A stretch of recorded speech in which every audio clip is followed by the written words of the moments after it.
तो यहाँ पे जो कल हमने देख रहे थे कि लूप के अंदर हम जो की लगा रहे थे कि आई इक्वल टू वन, की इक्वल टू आई लगा दे रहे थे। आई हमारा यहाँ पे इंडेक्स रहता है, ठीक है, इसको हम इंडेक्स डिनोट कर सकते हैं, ठीक है। जी। देखो, इशू कहाँ पे आता है, कब आता है, जब क्या होता है कि ये अरे है, जो भी अरे है, मान लो तुम्हारे पास 10 रिकॉर्ड है, ठीक है। जी। और उस 10 रिकॉर्ड का डेटा जो है तुम सॉर्ट कर देते हो। मान लो कि तुम्हारे पास यहाँ पर नेम पे एक सॉर्टिंग लगा हुआ है, लेट्स सपोज, ठीक है। तुम बटन क्लिक किए, डेटा अल्फाबेटिकली से तुम्हारा उल्टा सॉर्ट हो गया, ठीक है। जी। हम्म। तो वहां पे जो है ये इशू करता है, पहला सिनेरियो। दूसरा सिनेरियो ये होता है कि मान लो बीच से तुमने कोई रो डिलीट कर दिया, ठीक है।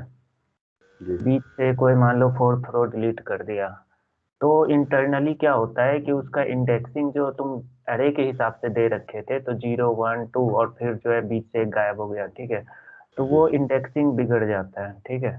जिसके कारण जो है, जो इंटरनली जो रिएक्ट इसको समझता है की के हिसाब से, उसको गड़बड़ी हो जाता है। तो उसके लिए हम क्या करते हैं, उसके लिए हम इंडेक्स को ना यूज करके, ठीक है, हम्म। इंडेक्स को ना यूज करके हम हमेशा क्या करते हैं, अपने डेटा के साथ एक यूनिक रिकॉर्ड पास करते हैं, ठीक है।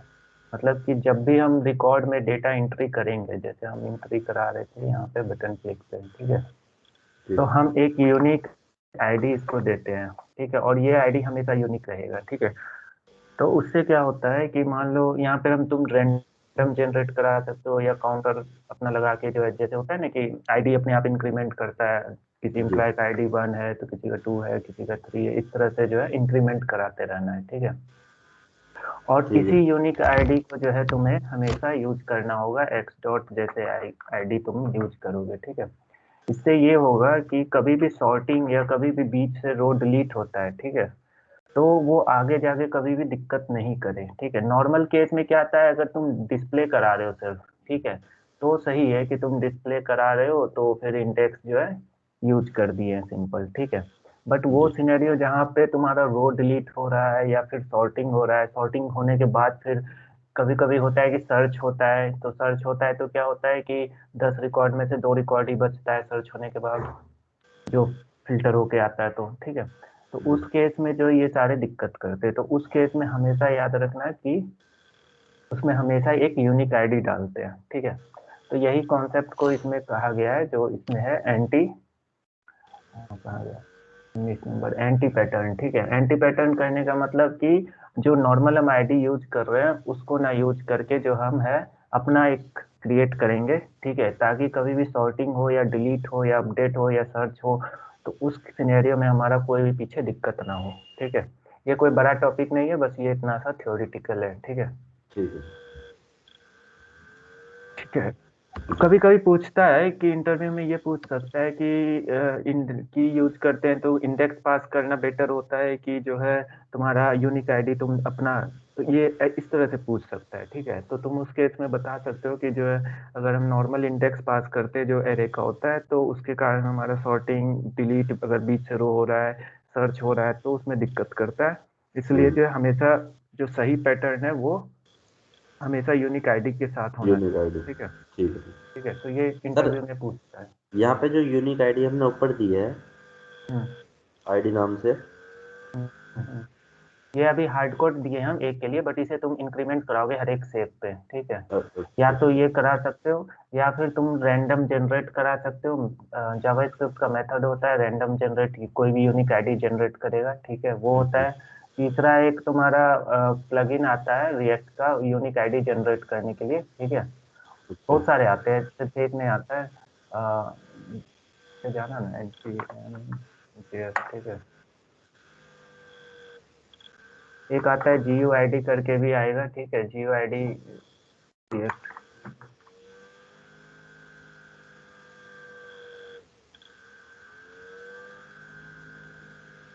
रिएक्ट नेटिव जैसे यूनिक आईडी, इस तरह से बने बनाए यूजर के बहुत आते हैं। यूआईडी भी लिखोगे तो भी आएगा। प्लगइन्स होते हैं जो यूजर्स बना के रख सकता है, तुम भी बना के रख, तो जैसे अच्छा। ये भी एक यूआईडी है, शॉर्ट यूआईडी। तो इस तरह से मतलब यूज कर सकते हो, बहुत सारे आते हैं, ठीक है। या फिर अपना जनरेट करा सकते हो, कुछ भी कर सकते हो। अभी तो मतलब मैं हार्ड कोड कर दिया था यहाँ पे 1। अब इसको तुम अपना भी काउंटर बना सकते हो, जैसे तुमने क्या किया, काउंटर बना दिया, काउंट 0, ठीक है। बाय डिफॉल्ट 0 है, हर टाइम क्या करोगे, इंक्रीमेंट काउंट +1 करते रहोगे बस, प्लस इस तरह से। अच्छा अच्छा। तो इससे ये रहेगा सर, अगर हम वो यूज करेंगे, हम्म, अब जैसे आपने बताया कि अगर हम आईडी यूज करेंगे तो हम सेफ रहेंगे एक तरीके से। हाँ हाँ। हाँ। और अगर हम वो यूज करते हैं तो उसमें हम सेफ हम्म नहीं रहेंगे। उसमें इंडेक्स में क्या होगा कि अगर हमसे कोई रो या कोई भी डिलीट हो गई बीच में तो उसमें हम्म। एरर शो हो जाएगी, क्योंकि वहाँ वो तो जीरो से चलता है, जीरो से स्टार्ट होता है। हाँ, और अगर 1 नंबर का गायब हो गया तो फिर हमें प्रॉब्लम आएगी आगे। प्रॉब्लम आएगी।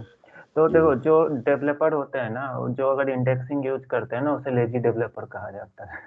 अच्छा मतलब कि मतलब कि आंख बंद करके बस जो है इंडेक्स लगा दिए। अच्छा बट वो सिनेरियो नहीं सोचना है ना। सिनेरी देखो, इंडेक्स आंख बंद करके तभी लगाएंगे, सिर्फ डिस्प्ले कराना है, जहाँ कोई अपडेट नहीं है, फॉल्ट नहीं है, सर्च नहीं है, कुछ नहीं है, तो हम लगा के निकल गए, आगे काम कर लिए, ठीक है। अच्छा। क्योंकि हमें ठीक। पता है कि ना तो शॉर्ट होगा ना कुछ होगा, जो एज इट इज है वैसे ही पड़ा रहेगा, तो फिर कोई दिक्कत नहीं है। हाँ जी। ठीक है सर। तो ये था एक टॉपिक तुम्हारा, ठीक है। अब जो ओ, नेक्स्ट टॉपिक है, स्टाइलिंग एंड सीएसएस, ठीक है। अब आता हाँ। है कि हम सीएसएस और स्टाइल कैसे यूज करेंगे रिएक्ट के अंदर, ठीक है। तो उसके लिए बेसिकली 4 यस। जी। तरीका है, ठीक है, 4 तरीका है। इंटरव्यू में ये पूछता है, ठीक है, ठीक कि है। स्टाइलिंग और सीएसएस हम कैसे यूज करते हैं, कितने तरीके से यूज कर सकते हैं। तो हमेशा याद रखना 4 तरीका होता है, ठीक है। तो ठीक उस है। 4 तरीके में क्या क्या आता है, इसको बंद करते हैं, नया खोलते हैं।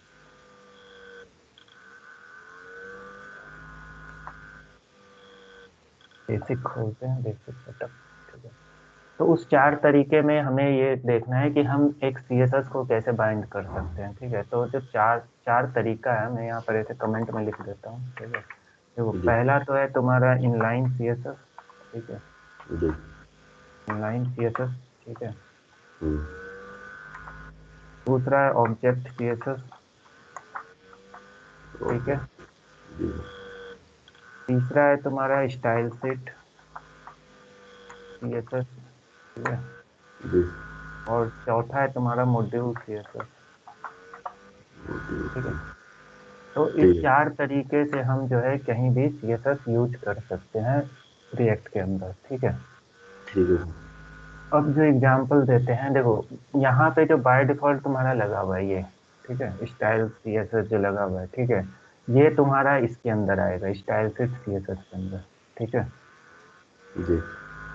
ये डिफॉल्ट तरीका होता है, इसमें जो है मतलब कहीं भी जो एप्लीकेशन होगा, इसमें तुम्हें डिफॉल्ट में यही मिलेगा, ठीक है।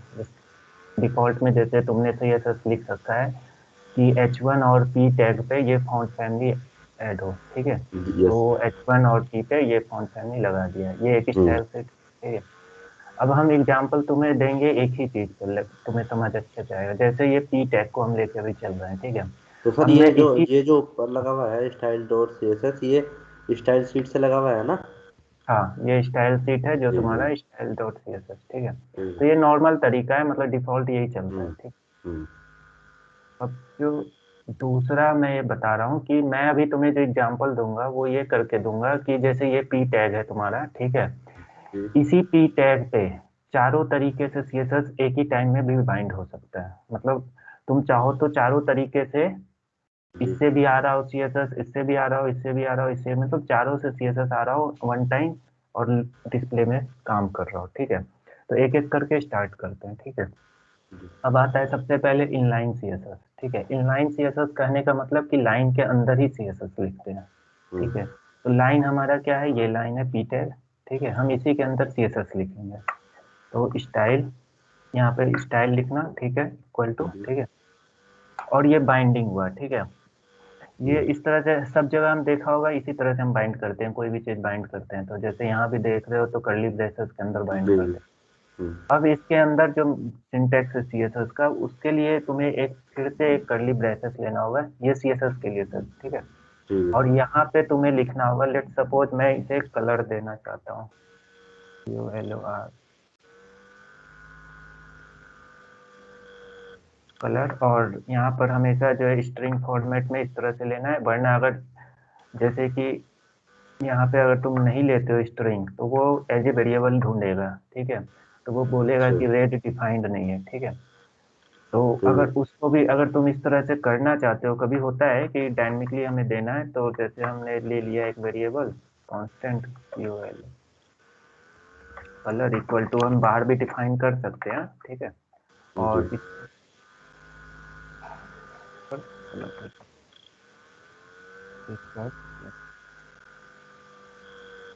ठीक है। तो अच्छा ठीक है, समझ गए। तो कहने का मतलब हम वेरिएबल डिफाइन करके भी यहाँ पर हम दे सकते हैं, ठीक है, नहीं तो हमें डायरेक्ट स्ट्रिंग देना होगा, ठीक है। तो ये जो एग्जांपल था, ये एग्जांपल था तुम्हारा इनलाइन सीएसएस, ठीक है। अब जैसे इसी के अंदर तुम्हें दूसरा देना है, लेट सपोज फॉन्ट साइज देना है, तो यहाँ पर लिखोगे फॉन्ट, और देखो HTML जब हम CSS नॉर्मल लिखते हैं तो उसमें फॉन्ट साइज ऐसे लिखते हैं, हाइफन देते हैं, ठीक है। जी। बट कहीं भी जो हम रिएक्ट में लिखेंगे तो जहां भी कभी हाइफन आए तो उसको यहाँ से डिलीट करना, देखो यहाँ से इस तरह से डिलीट करना और एस को कैप्स में लिख देना, ठीक है। ठीक तो है। कोई भी CSS जो हाइफन के साथ होता है उसको हम जो है कैप्स में कर देते हैं, हाइफन हटा के, ठीक है, रिएक्ट के अंदर। अब यहाँ पर जैसे फॉन्ट साइज 20 पिक्सल देना है तो हम फॉन्ट साइज 20 पिक्सल कर देंगे। तो इसी तरह तुम यहाँ पे कोमा कर करके मल्टीपल जितना देना चाहो दे सकते हो, ठीक है। ठीक है। तो ये हो गया तुम्हारा इनलाइन CSS, ठीक है। जी। अब बात करते हैं तुम्हारा ऑब्जेक्ट CSS क्या होता है, ठीक है। ऑब्जेक्ट CSS ये होता है कि हम CSS को बाहर एक ऑब्जेक्ट की तरह डिफाइन करते हैं और उसको जो है सिंपल यूज करते हैं, ठीक है। तो लेट सपोज यहाँ पर यहीं पर हम एक कांस्टेंट कांस्टेंट माई CSS करके एक कुछ भी वेरिएबल दे दो, ठीक है, और एक ऑब्जेक्ट बना लेंगे, ठीक है। अब इस ऑब्जेक्ट में क्या रखना है, लेट सपोज हम यही दोनों रखना चाहते हैं अपना, ठीक है, ठीक है। तो जी। ये हटा दिए, ठीक है। हम्म। अब यहाँ पर तो दिस नहीं काम करेगा, क्लास से बाहर डिफाइन कर रहे हैं, तो यहाँ पर तो प्रॉपर चाहिए स्ट्रिंग। Yes sir. अब इसको कॉपी करो माई CSS को, ठीक है, और ये सारा इनलाइन हटाओ यहाँ से, ठीक है, और माई और यहाँ पर डिफाइन कर दो, ठीक है। तो ये देखो लग गया तुम्हारा CSS उस पर। तो जी ये जी जो जी। तरीका हुआ, ये तरीका हुआ कि हमने एक ऑब्जेक्ट क्रिएट किया और उस ऑब्जेक्ट को यहाँ पास कर दिया स्टाइल में, ठीक ठीक है। है। हम्म। ये तरीका हो गया तुम्हारा ऑब्जेक्ट ऑब्जेक्ट सीएसएस। CSS, ठीक है। अब जो तीसरा है तुम्हारा स्टाइल शीट CSS, ये तो प्री डिफाइंड यहाँ पर तुम्हें दिया हुआ है डिफॉल्ट में, देखो हम जी सर स्टाइल जी। के अंदर गए, ये फॉन्ट की ऑलरेडी लगा हुआ है, ठीक है, तो ये जी ऑलरेडी इस पे काम कर रहा है, ठीक है। तो हम इंपोर्ट और नॉर्मली वो फाइल का रेफरेंस डाल देंगे, तो ऑटोमेटिकली इसके अंदर जो CSS होगा ये ओवरराइट कर जाएगा, इस पे लग जाएगा, ठीक है, अपने आप, हमें कोई मैनुअली लगाना नहीं अलग से, बस यहाँ डिफाइन करो, इसको यहाँ रेफर करो, वो ऑटोमेटिक पी पे लग गया, ठीक है। ठीक है। यहाँ से इंस्पेक्ट एलिमेंट करोगे तो देखो फॉन्ट फैमिली वहाँ दिख जाना चाहिए, ठीक है। स्टाइल के अंदर जाओगे तो यहाँ देखो फॉन्ट फैमिली जो है स्टाइल से आ रहा है तुम्हारा, ये जो वहाँ डिफाइन था, ठीक है, और ये दोनों जो हमने ऑब्जेक्ट से डिफाइन किया है, ठीक है। Okay sir. जी। डन। अब जो चौथा है, लास्ट है, वो है मॉड्यूल। मॉड्यूल थोड़ा इंपॉर्टेंट होता है इसलिए क्योंकि देखो हम किस सिनेरियो में मॉड्यूल को यूज करते हैं, मॉड्यूल तभी यूज होगा जब तुम चाहते हो कि हम अपने कंपोनेंट के लिए एक स्पेशल क्लास बनाएं, हर एक कंपोनेंट के लिए कंपोनेंट वाइज अपना जो है स्पेशल CSS फाइल बनाना चाहते हो, ठीक है। जी। ये CSS फाइल तब हम यूज करते हैं जो नॉर्मल स्टाइल से जब हम कॉमन बनाना चाहते हैं कि कुछ चीजें कॉमन रखना चाहते हैं मल्टीपल कंपोनेंट्स के लिए, तो वो हम इस तरह से बनाते हैं, ठीक है। और अगर तुम चाहते हो कि हम कंपोनेंट वाइज अपना एक बना ले, ठीक है, तो उसके लिए तुम क्या करोगे, उसके लिए जो है लेट सपोज इंडेक्स है, इंडेक्स डॉट TSS है, तो हम एक फाइल बनाएंगे इंडेक्स डॉट मॉड्यूल। मॉड्यूल जब भी बनाओगे तो इस तरह से इसका फाइल नेम होगा, ठीक है, index dot module dot CSS, ठीक है। जी। अब यहाँ पर तुम क्या करोगे, मॉड्यूल के अंदर एक डिफाइन करोगे लेट सपोज P, या फिर तुम एक क्लास का ही नाम बना देते हैं,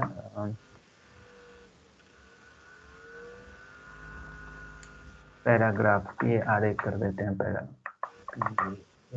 पैराग्राफ, ठीक है। जी और यहाँ पर एक फॉन्ट साइज, यहाँ पर मतलब कोई एक CSS लिखते हैं, जी, ये बैकग्राउंड कलर पे। हाँ, टेक्स्ट ट्रांसफॉर्म कर देते हैं, टेक्स्ट ट्रांसफॉर्म अपर केस कर देते हैं, ठीक है। हमने एक CSS लिया जो कि अपर केस में कन्वर्ट कर देगा, ठीक है।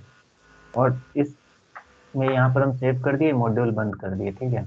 अब इसको होता है कि इंपोर्ट करना, इंपोर्ट जैसे ये करते हैं उससे थोड़ा बस डिफरेंट है, बट करना उसी तरह से, इंपोर्ट करेंगे, ठीक है। और यहाँ पे कुछ भी नाम दे देंगे, ठीक है। जैसे INT इंडेक्स का है तो लेट सपोज INT हम लिख दिए, ठीक है। कोई एक वेरिएबल अपना डमी दे सकते हो नाम, ठीक है। और पाथ उसी तरह से पूरा लिखना होगा, इंडेक्स डॉट मॉड्यूल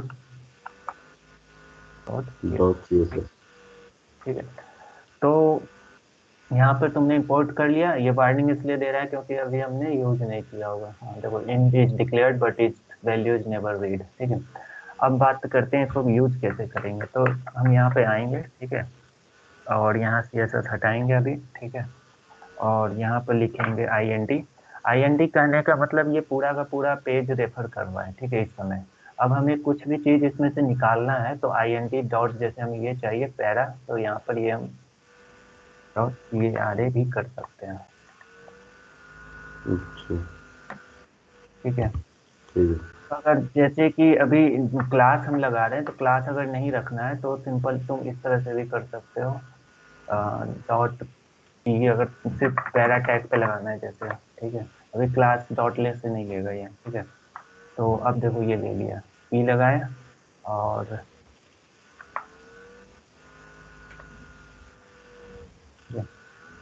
तो ये अब ले लिया, क्योंकि क्लास में डॉट ऑलरेडी पहले से रखता है इसलिए वो मॉड्यूल में क्लास नहीं ले रहा है, ठीक है। तो हम डायरेक्ट जो भी एलिमेंट है उस पे लगाना है, तो इस तरह से हम लगा लिए। तो ये जो मॉड्यूल वाइज तुम्हारा है वो है तुम्हारा कहलाता है मॉड्यूल CSS, CSS। ठीक। जी अब कभी कभी सिनेरियो ये आता है कि तुम्हारे एप्लीकेशन में ये चारों चीज डिफाइन है, अब हम तुम्हें चारों एक ही साथ यूज करना है, तो अब कैसे करोगे, ठीक है। लेट जी सपोज कि आ, हमारा फॉन्ट साइज यहाँ से आ रहा है नॉर्मल से, फॉन्ट फैमिली यहाँ से आ रहा है, ठीक है, एक CSS, ठीक जी है। दूसरा हमारा टेक्स्ट ट्रांसफॉर्म यहाँ से आ रहा है मॉड्यूल से, ठीक है। तीसरा जो हमने ऑब्जेक्ट बनाया है उसमें से फॉन्ट साइज आ रहा है, ठीक है। कलर जी। हम अभी यहाँ पे हटा के कलर इनलाइन करेंगे, ठीक है, हम्म, ताकि हम चारों जगह से चारों चीज एक बार में यूज कर सकें, ठीक है। तो अभी हम क्या करेंगे, इसको हटा के अभी फिलहाल हम दिखाएंगे इनलाइन यहाँ पे, जहाँ पे कलर होगा, ठीक है। कलर वेट, देखो अभी क्या है कि एक कलर हो गया हमारे पास प्रॉपर्टी, एक हो गया जी। फॉन्ट साइज हो गया, इसमें तुम्हारा मॉड्यूल में तुम्हारा टेक्स्ट ट्रांसफॉर्म है, टेक्स्ट ठीक है, ट्रांसफॉर्म। और इसमें फॉन्ट फैमिली है, चार अलग अलग चीज है। अब हम चाहते हैं चारों एक बार में अप्लाई हो, जी ठीक है। वो कैसे करेंगे, ठीक है। तो तरीका वही है, ठीक है। यहाँ पर देखो अभी इसको रहने दो यहाँ तक, ठीक है, इन लाइन तक यहाँ तक रहेगा, ठीक है।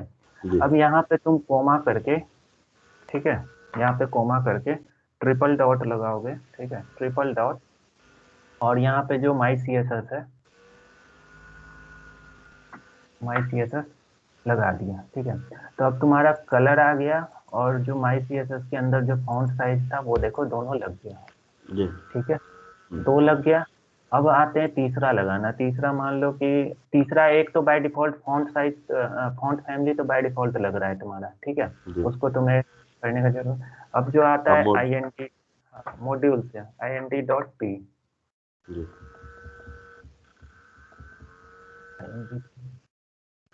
हाँ आइए। डॉट, ट्रिपल डॉट, हाँ।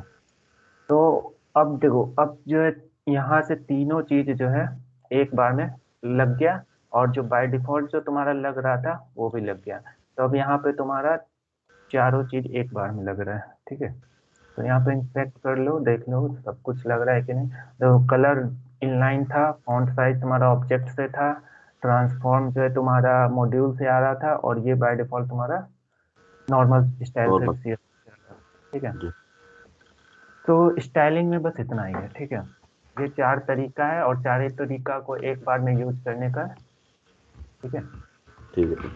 सबका, ठीक है। ठीक है।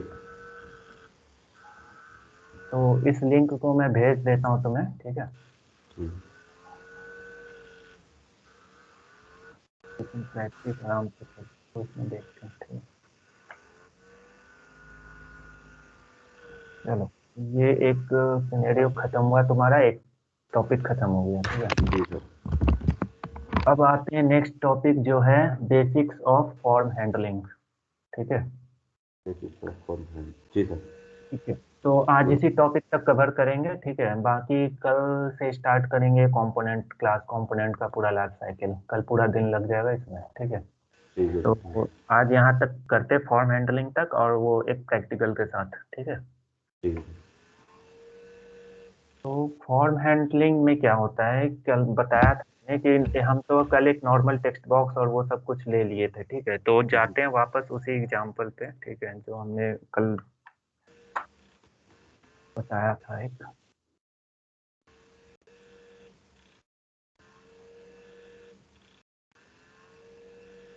देखो, कल हमने जो यहाँ पर एक बनाया था एम्प्लॉय एंट्री के लिए। ठीक है, तो यहाँ पर हमने फॉर्म का यूज नहीं किया था। ठीक है, विदाउट फॉर्म हमने क्या किया था, एक नॉर्मल इनपुट टैग्स ले लिया, बटन ले लिया, काम कर रहा था। ठीक है, अब बात आता है कि अगर हम फॉर्म यूज करेंगे, जो कि तुम्हारा HTML का पार्ट है फॉर्म। ठीक है, तो वो कैसे यूज करेंगे रिएक्ट के अंदर।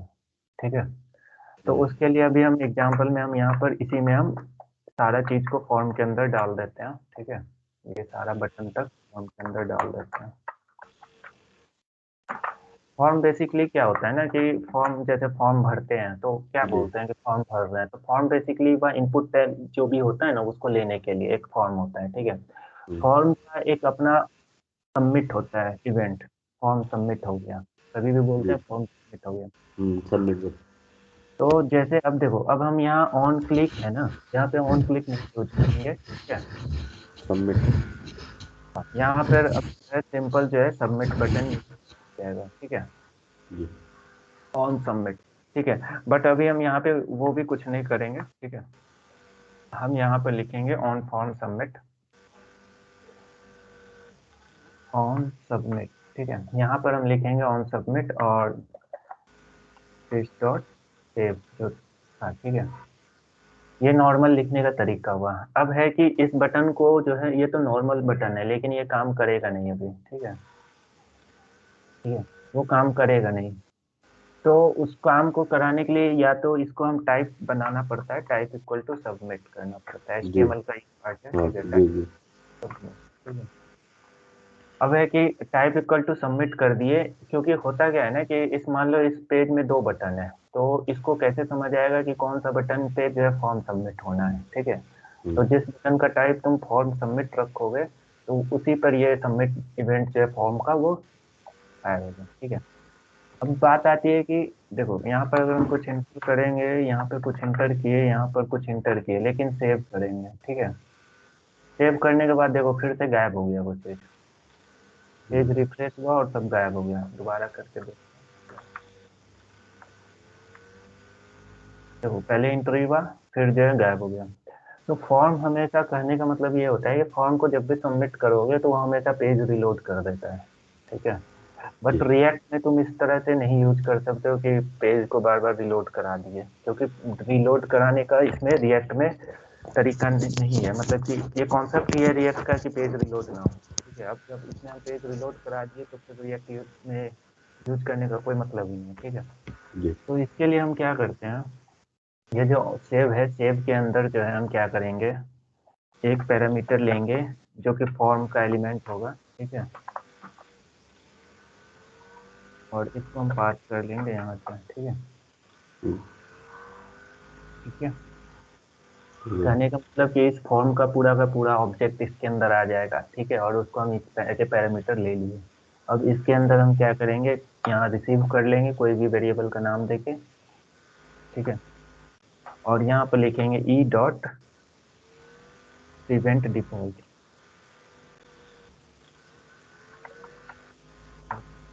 डिफॉल्ट। ठीक है, और उसके बाद सारा ऑपरेशन होगा। ठीक है, अब जो है इसको चला के देखते हैं काम कर रहा है कि नहीं।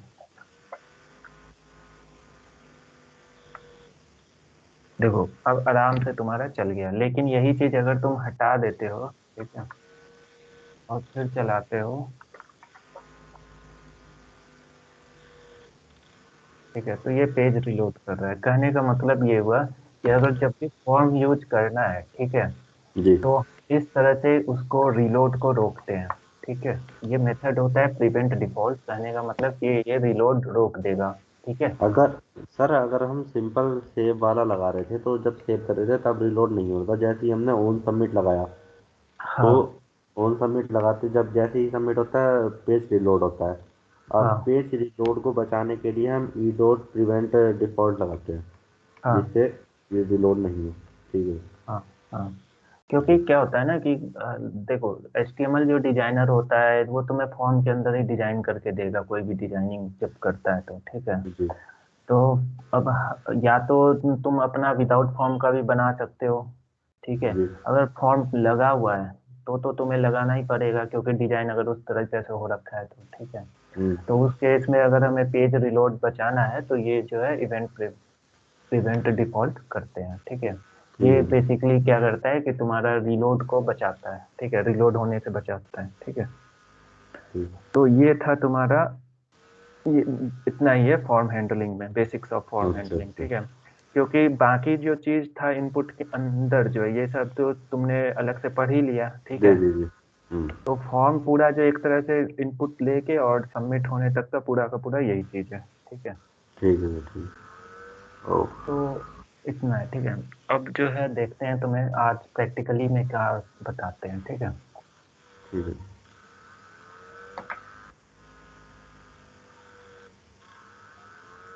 देखो नेक्स्ट टॉपिक में और सब क्या है देख लेते हैं। कोई चीज आज कवर कर सकते हैं तो बता देते हैं वो भी।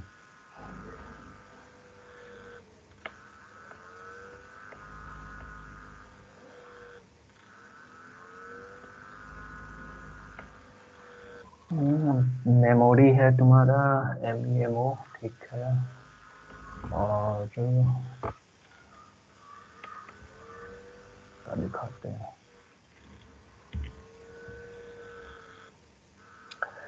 चलो वो बताते हैं तुम्हें। एक इम्पोर्टेंट चीज बताते हैं, जैसे अभी जो ये टॉपिक नंबर तुम्हारा 27 है मेमो। ठीक है, जी इसको लेते हुए और जो तुम्हारा हुक्स था दो, वो जो इम्पोर्टेंट बताया था, यूज मेमो और यूज कॉल बैक। ठीक है, जी जी। उस तीनों का एग्जाम्पल कराते हैं। ठीक है, प्रैक्टिकली। ठीक है, ठीक है। क्योंकि ये तीन चीज जो है पूछा जाता है। ठीक है, तो ठीक है। इसके लिए हम क्या करते हैं, इसको बंद करते हैं, क्लोज करते हैं और नया खोलते हैं। देखो, इंटरव्यू में जो मैंने पूछा था कि परफॉर्मेंस जब पूछा जाए तो उसमें जो है हमें जवाब देना होता है कि यूज कॉल बैक करते हैं, यूज मेमो करते हैं। जी सर। ठीक है, और ये जो 27 नंबर सिलेबस का है वो मेमो अलग है। ठीक है, वो यूज मेमो और से मतलब डिफरेंट है। ठीक है, अच्छा तो वो मतलब ये भी यूज बता, मेमो में नहीं आता सर। नहीं वो वो यूज मेमो में नहीं आता तो, लेकिन अभी जो अगर हम बताएंगे ना तो उसमें तो वो तीनों चीज टॉपिक कवर हो जाएगा। लेकिन ठीक है, जी तो कहने का मतलब यहाँ पर मैं लिखता हूँ कुछ कि जैसे देखो, एक तो हो गया मेमो। ठीक है, दूसरा हो गया यूज मेमो। ठीक है, तीसरा हो गया तुम्हारा यूज कॉल बैक। ठीक है, ये हाईलाइटेड इंपॉर्टेंट क्वेश्चन है जो कि इंटरव्यू में पूछा जाता है, परफॉर्मेंस अगर बात होती है तो। ठीक है,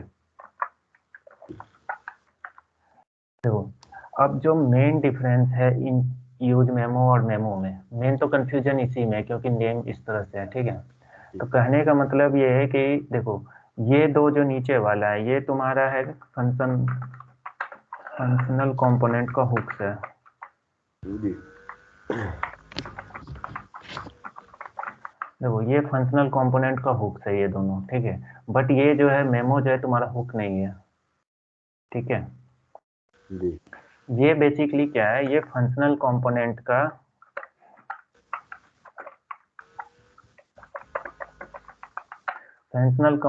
का ये तुम्हारा प्योर कंपोनेंट कहलाता है। Pure component. ठीक है, जी प्योर कंपोनेंट नाम से तुम्हारा तुम्हारा इसमें ऑलरेडी मिलेगा रिएक्ट के अंदर। ठीक है, प्योर कंपोनेंट। ठीक है, बट एक तुम्हारा ये भी मिलेगा मेमो भी। ठीक है, हम्म। ठीक है, अब इस दोनों में बेसिकली डिफरेंस ये है कि प्योर कंपोनेंट हमेशा क्लास कंपोनेंट के साथ यूज होगा। ठीक है। और मेमो हमेशा जो है फंक्शनल कंपोनेंट के साथ यूज होगा, ठीक है। दोनों का वर्किंग सेम है, बट वो फंक्शनल के लिए है और एक जो है तुम्हारा क्लास कंपोनेंट के लिए, ठीक है। तो नाम से कंफ्यूज मत होना, यहाँ पे यूज मेमो है और मेमो में, ठीक है। तो मेमो हमेशा क्या है कि प्योर कंपोनेंट अगर क्रिएट करना है फंक्शनल कंपोनेंट के अंदर तो हम यूज मेमो का हेल्प लेते हैं, ठीक है। और अगर जो है परफॉर्मेंस में कुछ इंक्रीमेंट कराना है तो यूज मेमो और यूज कॉल, ठीक है। हाँ, अब सिनेरियो कब यूज होता है ये सब चीज अब बताते हैं, ठीक है। जैसे कि मान लो कि एक कंपोनेंट है यही, ठीक है, ये हेलो करके कंपोनेंट है, ठीक है। इसके जगह हम क्या करते हैं, एक काउंटर बना लेते हैं, ठीक है, जो बटन काउंट करता है, ठीक है। या फिर बना बनाया एग्जांपल देख लेते हैं अगर मिलता है तो।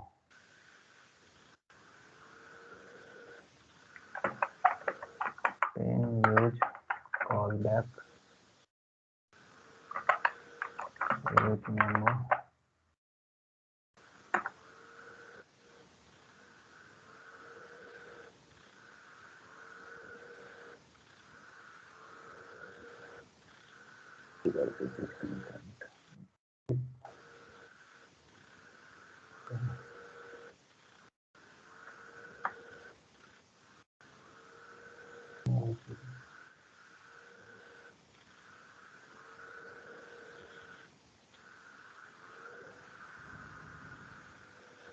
सिंपल एग्जांपल के साथ कोई मिल जाए, चलो अपना ही बनाना पड़ेगा, ठीक है। चलो अपना ही बनाते हैं। हम क्या करते हैं ना, एक काउंटर बनाते हैं, एक बटन बनाते हैं, उसके क्लिक पे जो है वो काउंट चेंज करेगा, ठीक है। तो हाँ, अब क्या करते हैं उसके लिए हम एक स्टेट लेते हैं, यूज स्टेट, ठीक है। सॉरी, हम क्लास कंपोनेंट के अंदर है ना, तो फिर हम यहाँ पर क्रिएट करेंगे स्टेट के अंदर एक काउंट वन करके एक वेरिएबल ले लेते हैं, उसका डिफॉल्ट वैल्यू 0 रखते हैं, काउंट 2 रख लेते हैं, डिफॉल्ट वैल्यू 1 रख देते हैं, ठीक है। अब काउंट 1 काउंट 2 हम रखते हैं यहाँ पे नंबर,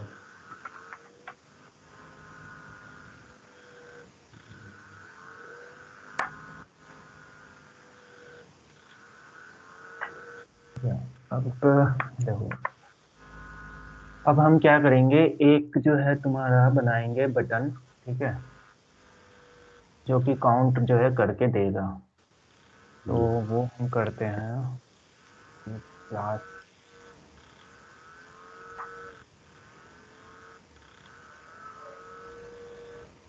बनाया मिलना चाहिए था, एक मिल जाता तो अच्छा था।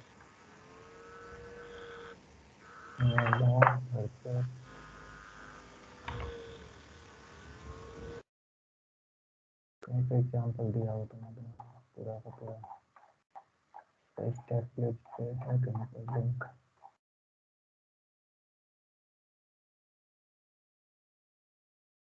चलो इसी से कॉपी कर लेते हैं, ठीक है, इसी का सिंटेक्स को है तो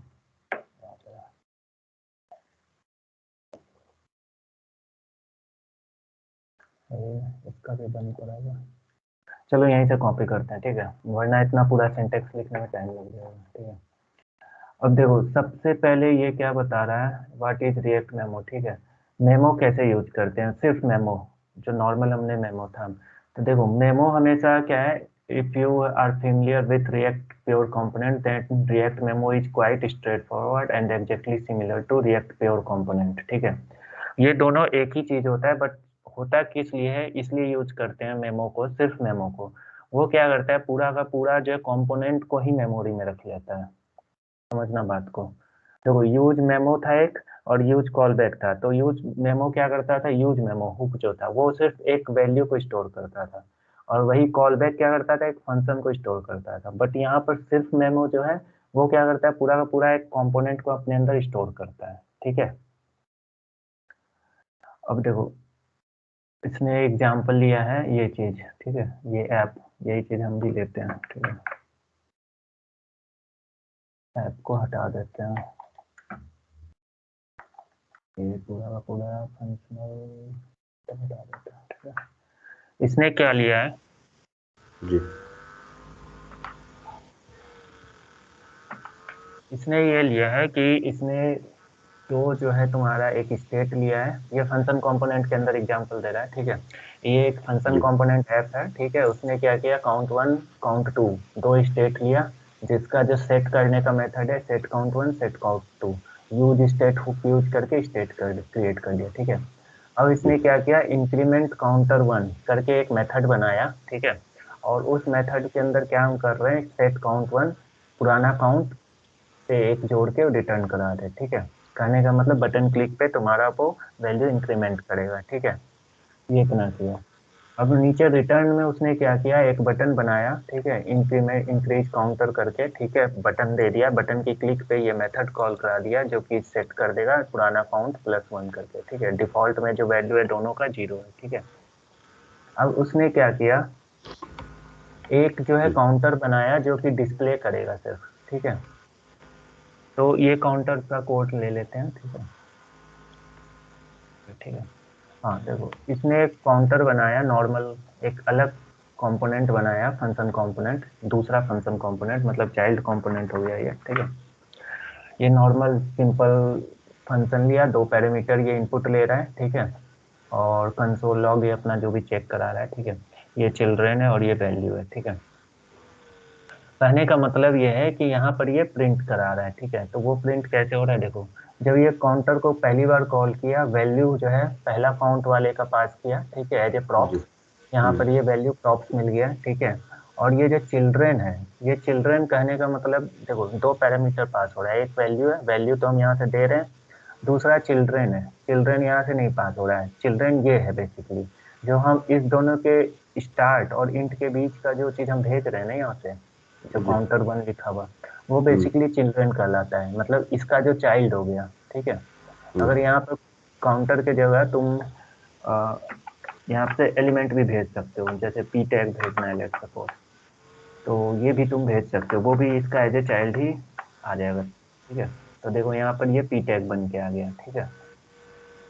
तो कहने का मतलब यहाँ से जो भी चीज भेजोगे, चाहे वो टेक्स्ट भेज रहे हैं या फिर तुम्हारा पूरा का पूरा एलिमेंट भेजेंगे, या फिर और भी हो सकता है इसके अंदर एक और चाइल्ड कंपोनेंट कॉल हुआ हो, तो वो सारा का सारा ये चिल्ड्रन होगा, ठीक है। और वो चिल्ड्रन यहाँ पर उसने रेंडर करा दिया और उसका वैल्यू यहाँ पर रेंडर करा दिया, ठीक है। तो कहने का मतलब काउंटर वन काउंटर टू हो गया, ठीक है। बटन वहां पर उसने एक बनाया इंक्रीमेंट काउंटर वन, अब ये काउंटर हम इंक्रीमेंट करेंगे, तो ये काउंटर वन इंक्रीमेंट हो रहा है क्योंकि हम काउंट वन का वैल्यू को इंक्रीमेंट करा रहे हैं, ठीक है। जी अब देखो यहाँ पर इसने कंसोल क्यों लगाया है, क्योंकि उसने कंसोल लगाने का एक रीजन है, वो रीजन क्या है देखना, यहाँ पर रिफ्रेश करो, तुम्हें पता है।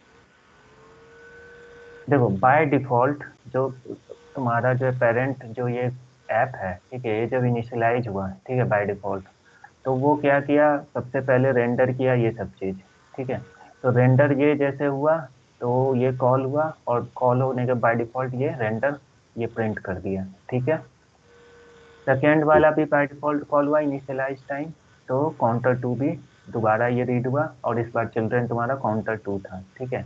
ये रेंडर हो गया, ठीक है। जी तो इनिशियलाइज टाइम में तुम्हारा काउंटर दो बार क्रिएट हुआ, ठीक है, दो बार क्रिएट हुआ अलग अलग चाइल्ड और अलग अलग टॉप्स के साथ, ठीक है। ठीक है बट जो यहाँ पर ये समझाना चाह रहा है कि जब तुम बटन क्लिक करते हो यहाँ पे इंक्रीमेंट काउंटर वन, तो नीचे देखो क्या हुआ, यहाँ पर काउंटर वन तो कॉल होना था ही, क्योंकि काउंटर वन में हमने अपडेट किया वैल्यू, ठीक है। बट काउंटर टू में कुछ भी अपडेट नहीं हुआ, यहाँ पर हमने कोई भी चीज अपडेट नहीं हुआ, क्योंकि काउंट टू का तो हमने कुछ अपडेट किया ही नहीं, ठीक है, जी इस बटन क्लिक पे। बट हम्म फिर भी ये कॉल हुआ दोबारा, ठीक है। कहने का मतलब ये है कि यहाँ पे परफॉर्मेंस का इशू हो रहा है, क्योंकि हम तो चेंज करा रहे हैं इस कंपोनेंट का डेटा को, ठीक है। हम्म बट ये दोबारा इनिशियलाइज ये फिर से हो रहा है। तो कहने का मतलब देखो रिएक्ट में क्या होता है, रिएक्ट में जो बाय डिफॉल्ट होता है, ठीक है, वो बाय डिफॉल्ट क्या करता है, कुछ भी चेंज करोगे तो वो पूरा का पूरा री रेंडर करता है यहाँ से यहाँ तक। अगर इस यहाँ से यहाँ तक इस कंपोनेंट के अंदर कुछ भी चेंज होता है, ठीक है, तो वो पूरा का पूरा ये चीज री रेंडर करता है, मतलब दोबारा हटा के दोबारा लगाता है। ठीक है। तो दोबारा लगाने से और हटाने के बीच में क्या होता है कि ये फिर से इनिशियलाइज होगा, ठीक है, जी। और ये दोबारा इनिशियलाइज होगा। तो हम्म। इसी चीज को रोकने के लिए हम यहाँ पर मेमो यूज करते हैं, MEMO। अच्छा। ठीक है, इसी इसी ड्रॉबैक्स को कि अगर इसी ड्रॉबैक्स को कि अगर हम एक चेंज कर रहे हैं तो सिर्फ इसी को अपडेट होना चाहिए, ठीक है, दोबारा इसको नहीं कॉल होना चाहिए, ठीक है। तो हम चाहते हैं कि हम चाइल्ड कंपोनेंट को ऐसा बनाएं ताकि जो है अगर एक वैल्यू अगर ये अपडेट करे तो दूसरा बार ये ना चले, ठीक है, और अगर कोई इसे अपडेट करे तो पहला अपडेट ना हो, ठीक है। ठीक। हम्म। तो उसके लिए इसने देखो क्या किया है, उसने देखो क्या किया है, इसने यहाँ से जो एक्सपोर्ट कराया था, ठीक है, एक्सपोर्ट हम्म। कराने का मतलब यहाँ से जो इसने दूसरा पेज में बनाया था वहां से इसने ये कर दिया है, ठीक है, काउंटर यूज कर दिया। तो वही चीज अब हम यहाँ यूज करेंगे, ठीक है। यहाँ पे हमने जो है मेमो ले लेंगे, ठीक है, और इस पूरा का पूरा कंपोनेंट को एज ए मेमो में डाल देंगे, ठीक है।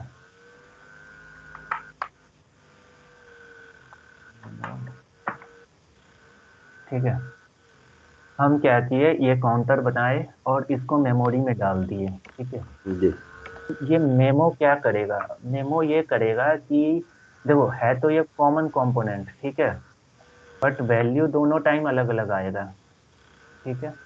पहला अच्छा। जो काउंटर हुआ उस समय तो जो उस काउंट वन का वैल्यू होगा वो आएगा इस वैल्यू के अंदर, और जब काउंट टू होगा तो उसका वैल्यू आएगा, ठीक है। तो ये बेसिकली ये कंपेयर करेगा कि जब वैल्यू आया तो क्या वो पिछला वैल्यू के इक्वल था, अगर इक्वल था तो वो रेंडर नहीं री रेंडर नहीं करेगा, अगर वो वैल्यू नया है तो ही वो री रेंडर तो करेगा। जी जी ठीक। तो अब इस देखो अब इस लगाने के बाद अब तुम जब ये काउंट करोगे, ये दोबारा चलता है क्यों चल रहा है, दोबारा नहीं चल, by default will compare and will be use previous component with example that value and the children drop since last since the button only changes in the real time present.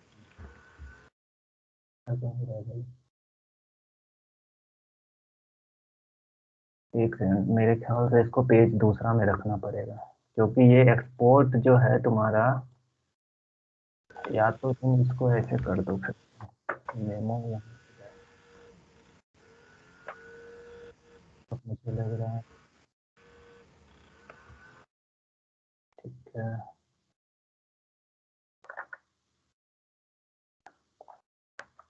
इसको अलग पेज में रखते हैं, ठीक है, क्योंकि हो क्या रहा है ना कि ये इसी काउंटर को रेफर कर रहा है, इस काउंटर को नहीं कर रहा है। तो एक्सपोर्ट डिफॉल्ट तभी काम करता है जब बताए थे कि किसी पेज से एक्सपोर्ट कराना होता है, तो ठीक है। तो इसे हमें अलग फाइल में बनाना ठीक। पड़ेगा, सपोज हम इसे काउंटर कर देते हैं, काउंटर डॉट TSX,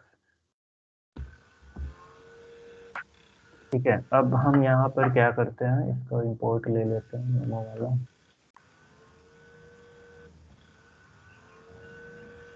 ये छोटा छोटा चीज जो होता है ना वो डेवलपमेंट के समय यही सब चीज सीखना होता है कि जैसे अभी हमें जो दिक्कत आ रहा है ये चीज जो है वहाँ लगाने पे आ रहा था, अब यहाँ चेक करेंगे कि यहाँ होता है कि नहीं। अब यहाँ से हमने क्या किया कि ये काउंटर बनाया, अब ये काउंटर डायरेक्ट वहाँ जाएगा नहीं, वो यहाँ से होके जाएगा, अब जो हम यहाँ से डिफॉल्ट करेंगे, ठीक है। अब यहाँ पर हमें अब इंपोर्ट, इम्पोर्ट। जी। इंपोर्ट, ठीक है, यहाँ पे इंपोर्ट डिफॉल्ट इंपोर्ट करा रहे हो तो फिर डिफॉल्ट भी लिख सकते हैं, काउंटर, ठीक है। सिंगल करा रहे हो तो डिफॉल्ट काउंटर फ्रॉम, और जो जाएगा काउंटर, काउंटर डॉट ठीक है। डॉट। अब चेक करते हैं कि क्या ये काम कर रहा है कि नहीं उसका सिनेरियो या नहीं, ठीक है। अब हमारे पास काउंटर होता ही नहीं है, तो समझ में आ रहा है, ठीक है। हाँ देखो अब काम कर गया ना, वो वही चीज हो रहा था, वो ये हो रहा था हमारा कि हम जो डिफाइन उसी पेज में कर दिए थे तो ये पहले वाले को उठा रहा था और एक्सपोर्ट को नहीं उठा रहा था क्योंकि सेम पेज में, ठीक है। अब जब हमने पेज अलग कर दिया तो बाय डिफॉल्ट एक्सपोर्ट इस पेज से सिर्फ और सिर्फ यही होगा, ना कि ये होगा, क्योंकि यहाँ पर एक्सपोर्ट नहीं लगा हुआ है, ठीक है। तो इसे अब ओरिजिनल जो हमें मेमो वाला चाहिए था वो मिल गया, ठीक है। तो अब चीज देखो, अब यहाँ पर मेमो का यूज समझ आ गया, सिर्फ मेमो, मेमो क्या कर जी। रहा है, मेमो ये क्या कर रहा है कि इस काउंटर को अननेसेसरी रीलोड होने से बचा रहा है। तो जो रीलोडिंग टाइम होता है वो तुम्हारा सेव हो रहा है, सेव हो रहा है। तुम्हारा इंक्रीज हो रहा है। ठीक है, तो जी ये हो गया तुम्हारा मेमो को यूज करने का तरीका। ठीक है, तो मेमो के केस में हम क्या करते हैं, पूरा का पूरा कंपोनेंट को ही स्टोर करा लेते हैं, एज ए प्योर कंपोनेंट उसको यूज करते हैं, कहने का मतलब। ठीक है, ठीक है। अब आते हैं नेक्स्ट, ये क्या आप कह रहा है। ठीक है, अब जो है ये दिखा रहा है कि जो है मतलब तुम इसको ओवरराइड भी करा सकते हो। ठीक है, हम्म, ये चेक कराने का तरीका है, इस पे नहीं जाते हैं, ये अलग ही चीज बता रहा है। ठीक है, अलग मतलब कि डीप में बता रहा है कि तुम्हें और देखना है कि रियल में कैसे काम करता है, तो वो इसके लिए ये फंक्शन तुम डाल दो तो वो पूरा कंट्रोल करके दिखाएगा कि नेक्स्ट वैल्यू क्या आ रहा है, प्रीवियस कैसे कंपेयर करता है, वो चीज पूरा डीप में बता रहा है। ठीक है, उस पे नहीं ठीक है। जाते। दूसरा आते हैं use memo and call back. ठीक है, अब इन जी दोनों के इन दोनों में क्या डिफरेंस है और क्यों यूज करते हैं। ठीक, देखो, यूज मेमो रिटर्न्स ए मेमोराइज्ड वैल्यू। ठीक है, और यूज कॉल बैक रिटर्न्स ए मेमोराइज्ड कॉल बैक। ठीक है, जी कॉल बैक हमेशा एक फंक्शन रिटर्न करेगा और जो है तुम्हारा मेमो जो है तुम्हारा सिर्फ तुम्हारा एक वैल्यू रिटर्न करेगा। ठीक है, अब हम चाहते हैं कि एक वैल्यू जो है तुम्हारा बाय डिफॉल्ट स्टोर रहे, तो पहले यूज मेमो को हम देखते हैं। ठीक है, तो यूज मेमो के लिए इसने क्या किया है, देखो इसने क्या किया, एक तो मेथड बनाया फॉर जस्टिस विदाउट दी। ठीक है,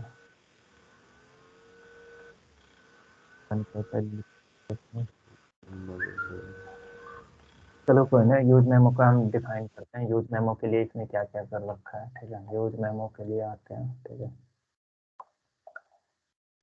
ये यहाँ से हम डिलीट करते हैं ये। ठीक है, तो जस्ट विदाउट फूड। ठीक है, यहाँ पर देखो बता रहा है। ठीक है, हाँ, देखो कहने का मतलब एक सिंपल वे में से यहाँ पर डिफरेंस बताया है ये कि एक फंक्शन कंपोनेंट बनाया। ठीक है, इसमें एक मेथड बनाया एफ डबल ओ फंक्शन। ठीक है, रिटर्न करा रहा है ये स्ट्रिंग। ठीक है, और अब उसने क्या किया, एक यूज मेमो दिया जो कि तुम्हारा हुक है फंक्शन कंपोनेंट का। ठीक है, उस हुक में इसने क्या किया, उस फंक्शन को पास करा दिया और जो है तुम्हारा डिफॉल्ट वैल्यू जो भी है, जो डिपेंडेंसीज होता है बेसिकली, ठीक है, वो डाल दिया। ठीक है, अब ये दूसरा जो डाला है वो ये यूज कॉल बैक रिजल्ट, और इसमें भी सेम फंक्शन डाला है और जो यहाँ पर डिपेंडेंसी जो होता है पास करते हैं वो डाल दिया, अभी एम्प्टी है। ठीक है, ये दोनों डिपेंडेंसी अभी एम्प्टी है। ठीक है, अब जो उसने कंसोल कराया, कंसोल ये दोनों कराया, क्योंकि कंसोल इसलिए कराया क्योंकि बाय डिफॉल्ट ये जो ऐप जो तुम्हारा कंपोनेंट है ये इनिशियलाइज होगा, तो बाय डिफॉल्ट तो ये चलेगा ही चलेगा एक बार। ठीक है, जी जी। तो इनिशियलाइज टाइम में उसने इसीलिए कंसोल लगा दिया ताकि इनिशियलाइज समय ही हमें पता चले कि हो क्या रहा है। ठीक है, तो यहाँ पे कंसोल में देखो क्या हो रहा है, बाय डिफॉल्ट क्या हो रहा है, जो ये जो यूज मेमो रिजल्ट है वो जो है तुम्हारा आउटपुट प्रिंट करता है। ठीक है, ओनली जब वैल्यू वैल्यू शो कर रहा है और कॉल हाँ, बैक फंक्शन जो है वो पूरा फंक्शन ही वो पूरा शो कर रहा पूरा फंक्शन ही रिटर्न कर दिया। है। जी ठीक है, जिस पूरा का पूरा फंक्शन, तो कहने का मतलब यही है कि ये पूरा का पूरा वैल्यू को मेमोरी में रखता है ना, और जो कॉल बैक तुम्हारा पूरा का पूरा फंक्शन को रख लेता है। ठीक है, अब आगे एग्जांपल देखते हैं क्या होगा ये। ठीक है, यूज मेमो के अंदर उसने एक ये बनाया। ठीक है, ये ले लेते हैं कॉपी के ऊपर लगा देते हैं। ठीक है, प्रोवाइड दैट, ये लगा दिया, वो सेम ही है ना।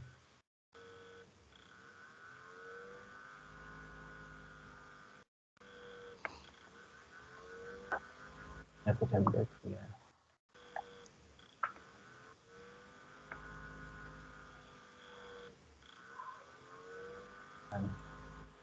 अच्छा, उसने डिसाइड व्हाट टू से ये मेथड बनाया कहाँ है, देखने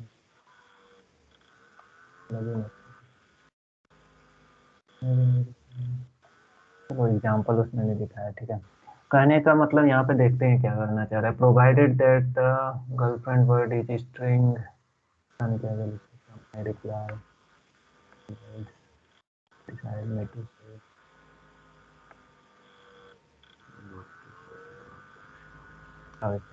ये अपना फंक्शन अलग ही बना रखा है।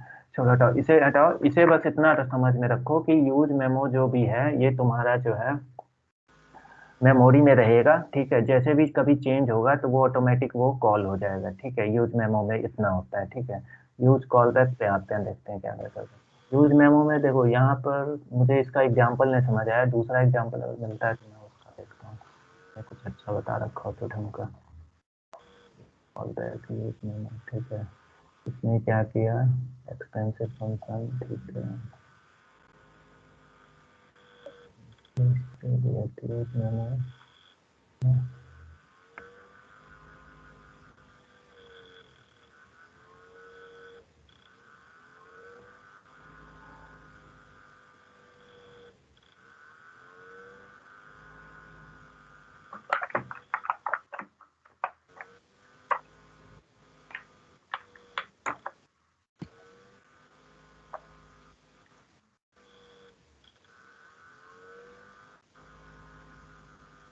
इंटर नंबर 2 लिखते हैं, फैक्टोरियल फैक्टोरियल 2 होता है ना, 3 कितना आवश्यक होगा, ठीक है।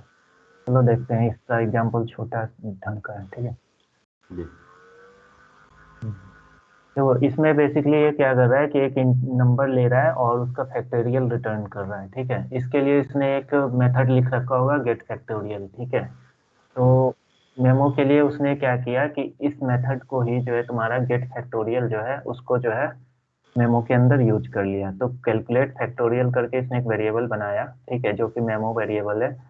उसको रिएक्ट मेमो में यूज कर लिया और रिटर्न करा दिया। अगर नंबर है तो जो है ये वैल्यू दे, ना तो डिफॉल्ट में कुछ रिटर्न कर दे, ठीक है। वो तो ये मतलब एरर हैंडलिंग किया है कि अगर नंबर हो तो ठीक है, नहीं तो जो है डिफॉल्ट में 0।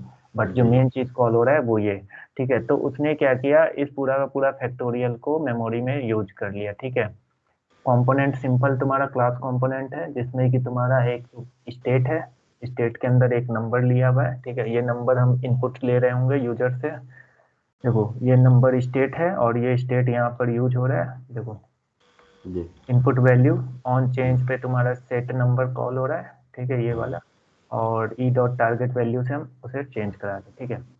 अब जो है तुम्हारा यहाँ पर नीचे देखो, द फैक्टोरियल ऑफ नम, जो कि रैंडमली चेंज होगा डायनेमिकली, इज कैलकुलेट इतना, ठीक है। तो ये कैलकुलेट बार बार ये कॉल होगा, ठीक है। और ये मेमोरी के अंदर जो भी है वो होके और ये कैलकुलेट रिटर्न करेगा, ठीक है। अब ये कंसोल कुछ कराया है, वो चीज चेक करते हैं क्या हो रहा है कंसोल के अंदर।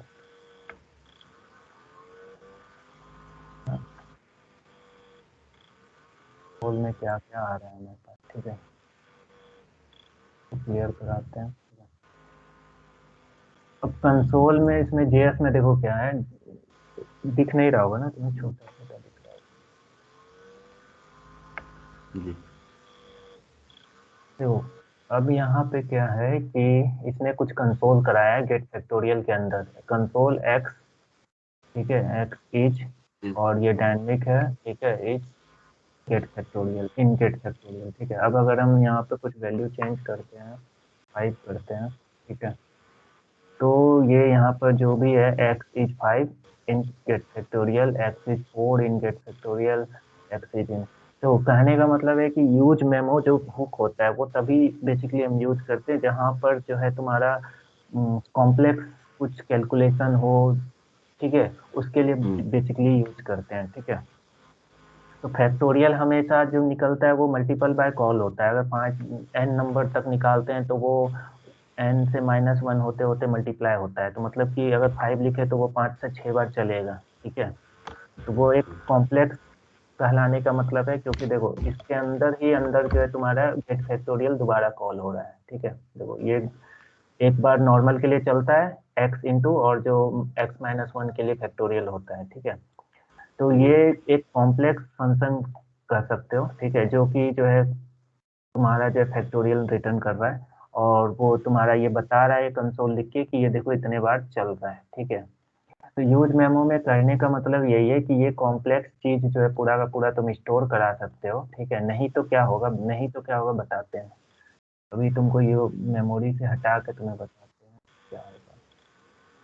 अगर तुम इसे मेमोरी में नहीं रखते हो, ठीक है, तो क्या होगा, इसे कमेंट करते हैं हम, ठीक है। हम विदाउट मेमोरी का पहले यूज करके देखेंगे कि हम इस फंक्शन को मेमोरी में नहीं रख रहे हैं, ठीक है, जी तो क्या होता है, ठीक है। अब यहाँ पर कैलकुलेट जो फैक्टोरियल है ये ना यूज करके हम यूज करेंगे गेट फैक्टोरियल, ठीक है, सीधा यूज करेंगे और पास कर देंगे नम।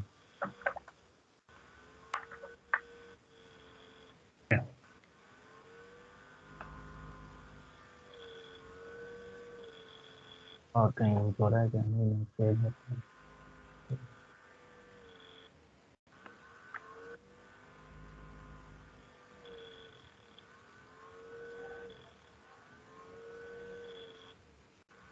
तो वहीं, हाँ, तो वहीं स्टेटमेंट में ले आते हैं।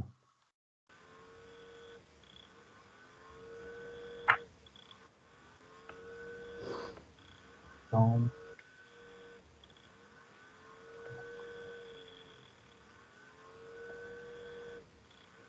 हाँ अब सही है, अब यहाँ पे तुम्हें समझ ढंग से आएगा, ठीक है। अब कहने का मतलब देखो, हम विदाउट मेमो का भी यूज कर रहे हैं, यूज मेमो का। इस केस में हम क्या किए, हम एक नॉर्मल स्टेट लिए, ठीक है, उसका उसको कैलकुलेट करने के लिए फैक्टोरियल के लिए हमने एक मेथड लिखा, ठीक है, उसमें हमने एक कंसोल लगा दिया, चलो ठीक है। अगर 0 0 है तो रिटर्न 1 करे, क्योंकि 0 पे रिटर्न 1 करता है फैक्टोरियल, ठीक है। नहीं तो जो है गेट फैक्टोरियल दोबारा मतलब सेल्फ कॉल हो रहा है, मतलब कि नेस्टेड कॉल हो रहा है, सेल्फ फंक्शन मतलब कि नेस्टेड कॉल हो रहा है, ठीक है, x-1 के साथ, ठीक है। तो ये कॉम्प्लेक्स तुम्हारा सिनेरियो है, ठीक है। अब सेम चीज जो है हम यहाँ पर जो है विदाउट जो है यहाँ पर हम बाइंड कर दिए गेट फैक्टोरियल विथ पैरामीटर, जो भी ये लेगा x वो तुम्हारा नंबर होगा जो कि इनपुट वैल्यू से आएगा। अब यहाँ पर हम चेंज करते हैं, लेट्स सपोज 5। तो देखो यहाँ पे क्या होता है, यहाँ पे इन्फिनाइट लूप चला गया, जी ठीक है, ये चलते जा रहा है, ठीक है। हम्म, तो यहाँ पर एरर भी आ गया, देखो maximum call stack size exceeded, ठीक है। तो कहने का मतलब ये नेस्टेड के अंदर, ये नेस्टेड के अंदर नेस्टेड कॉल होते ही रहेगा, ये रुकेगा नहीं। कारण बताते हैं, तो मैंने बताया था अभी थोड़ा देर पहले पिछला वाला में कि क्या होता है कि हम्म, कुछ भी चीज अगर यहाँ पे अपडेट होता है इस कंपोनेंट के अंदर, ठीक है, जी तो वो बाय डिफॉल्ट वो सारा का सारा चीज अपडेट करता है, ठीक है। जी अब जैसे इस कंपोनेंट के अंदर जो है पहली बार x जो है चेंज हुआ, ठीक है, तो वो फिर x-1 के लिए फिर कॉल होगा, मतलब हम्म, वो चेंजेस चलते रहेगा बाय डिफॉल्ट, वो रुकेगा नहीं। एक बार ये चेंज होगा तो उसके बिहाफ पे ये चेंज चलेगा, इसके बिहाफ पे फिर ये चेंज चलेगा, फिर ये चेंज चलते चला जाएगा, ये रुकेगा नहीं, ठीक है। तो सही है इसी चीज से ओवरकम होने के लिए हम क्या करते हैं कि यूज मेमो का हम यूज करेंगे। ये लूप में चला गया, अब ये रुकेगा नहीं, हैंग भी हो जाता है कभी कभी, हैंग भी हो जाता है, ठीक है। तो इसके लिए तुम्हें क्या करो, इसको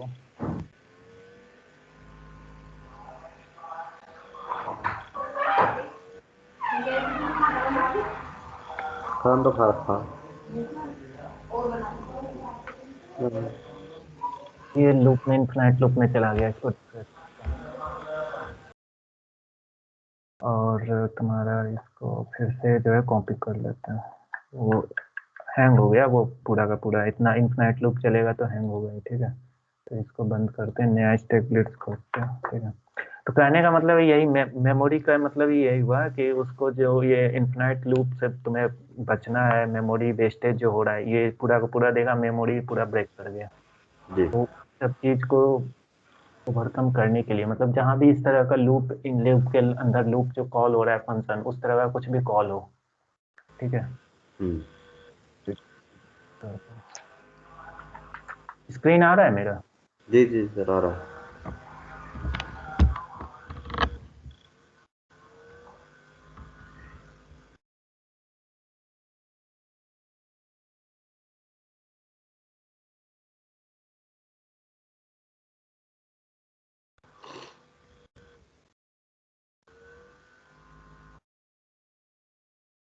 हाँ, तो बस यहाँ तक हम बता देते हैं।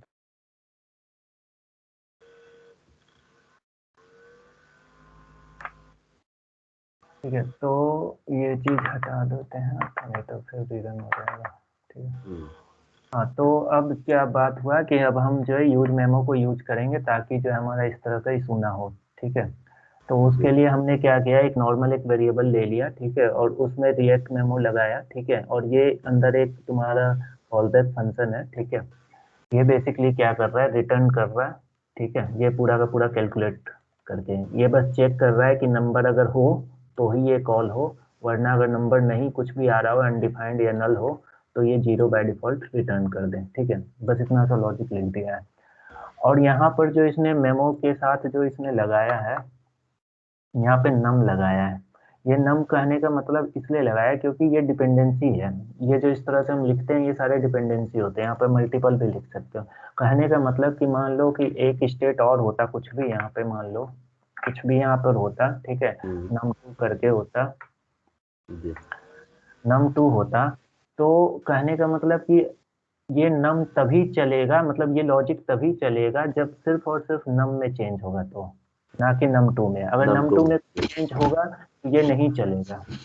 ठीक है, तो इसीलिए हमें ये चीज बताना होता है कि किसके चेंज पे क्योंकि हमें यहाँ पे नम अगर नम का टू का कैलकुलेट कर रहे होते तो ऑब्वियसली यहाँ पर हम लिखते हैं कि नम टू के बिहाफ पे चलाना है। ठीक है, अगर हम नम टू यूज कर रहे होते हैं यहाँ पे तो फिर हम कहते कि भाई नम टू के बिहाफ पे ये चलेगा। ठीक है, तो ये इस तरह से चलेगा। ठीक है, अब है कि इस चीज को यहाँ पे तुम डाल दोगे। ठीक है, इस तरह से। ठीक है, अब देखो हमने दूसरा एक वेरिएबल लिया जो कि num2 के हिसाब से चलेगा। ठीक है, तो इसको सेट जो है तुम्हारा,